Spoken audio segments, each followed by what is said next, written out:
want to get you in the back in the frame of mind when you were kids. When you were first listening to music, and all of a sudden you heard that first heavy thing, and your jaw went. What I know the band you're gonna say, but I need you to say it on camera. Well, I mean, for me there was like two. Kiss was the very first one that struck, you know, just blew me away. And then the first band that came along that made me want to play music was Van Halen, and discovered them a little bit after Kiss. Of course, Kiss came first, and but when Van Halen came along, that was just like, I knew I wanted to play music. I know it hit him the same fucking way. It was unbelievable. We grew up together, of course, you know, and so everything he went through, I went through at the same time, you know, and Kiss, that was it for me, man. Just right out of the chute, you know, blood slinging everywhere, fire, bombs going off, you know, I mean, explosions, Kiss, you know, fucking unbelievable. What was your first experience? What was your first time? Who introduced them to you? Man, I used to walk home from school every day. I'd pass by this house, and I smelled something funny in the air, and I always heard some kind of wild hum going on in there, and it was always these dudes, long-haired hippies, going in and out of it, and I didn't know what was going on. You know, this is like 4th grade or something like that. And then I got abducted into there one day. You know, it was like 6th grade, I think. You know, I always wanted to know what was going on in there. You know, and I walked in, they had the huge Kiss posters, just.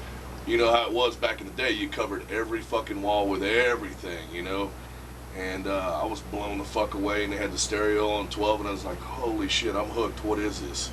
You know, it's fucking Kiss, dude, you know. We grew up on everything from Skinner to Boston, you name it, whatever, you know, from just good old classic rock radio, you know, and whatever the mom had on the 8-track or whatever she was rocking, you know, and then we found out there was this whole other side to it, you know, the fucking explosive, aggressive, fucking ass-kicking, hell-raising, fucking, whoa, let's do this side to it, you know.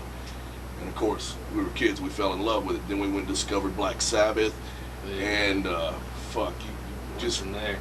Oh, yeah. Heaven and Hell on 8-track. It was fucking blowing Jensen 6x9. That's right, speakers going as fucking loud as you could have it going. And then right after that, the next thing that came along is I got this CBS 45 sampler. We're still talking about back in the day when 45s existed, and it had 4 new bands that were just signed to CBS Records. It had Judas Priest was one of them. I cannot remember for the life of me who the other 2 were, and at the time it had Ozzy Osbourne. I don't know.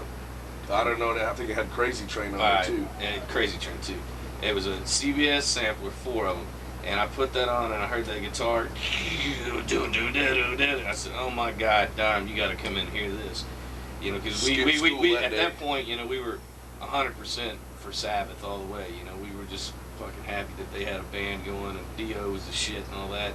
Hey man, this Ozzy Osbourne cat ain't no fucker. Wait till you hear this guitar player he got. You know, put it on, and man, that really started us into the heavy shit. You know. Priest, yeah, all that stuff. We had to do some backtracking to catch up to, you know, a lot of early Priest, a lot of early Sabbath and stuff. But, you know, any of the great classic metal bands, no matter where you start, you know, I had this kid today told us, not putting us in the great classic metal bands, but we just went to get something to eat earlier today, and we walked into these dudes go, holy shit. I'm like, easy, you know, and he goes, dude, man, Far Beyond Driven's first record I ever got from y'all, man. And of course, I did the backtrack and went back. Anyway, my point is, no matter what record you start on, any great classic metal band, you're going to go all the way back and get every bit of it, you know? And it's all fucking good, man. Great shit, man. Great shit. Ah, awesome. The first concert, what was the first concert you got to see? For me, it was 1978, Boston and Sammy Hagar, Tarrant County Convention Center. Blew me the fuck away, man. I couldn't believe it. People were smoking dope around me, flipped me out. It was, they had the big pipe organ for fucking Don't Look Back and all that shit.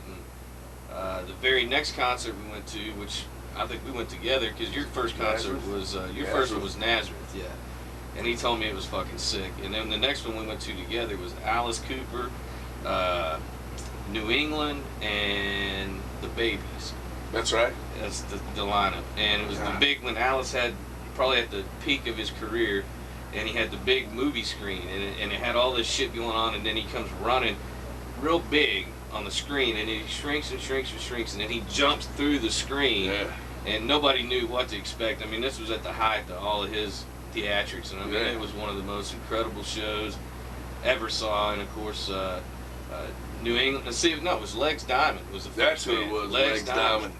And God. the Babies were in the middle, and I was a huge Babies fan too. Went crazy. Jonathan Waite, those guys were awesome. So that was first concerts, and anytime they came, we went, man. Still do, man. You know, I mean, Yeah, to this day.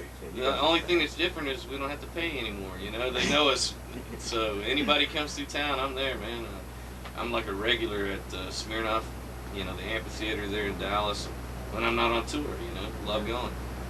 That's what you guys have always been music fans. Right from, Oh, yeah. right from when I met you guys, you're like always was about the music. Yeah, it never ever changed too. No. You know, as we evolved into Pantera, Cowboys from Hell, and we grew, we never ever became above the fans, man. It was always, I remember how fucking badass that is to be on the outside, you know, and we just kept that with us, and still to this day, huge fucking fans of music, you know, huge fans. And I think if you ever get above the fans, man, you lose that connection, you know. Yeah. It's fucked up, Yeah. man. So, not for us. No. Good. We love that.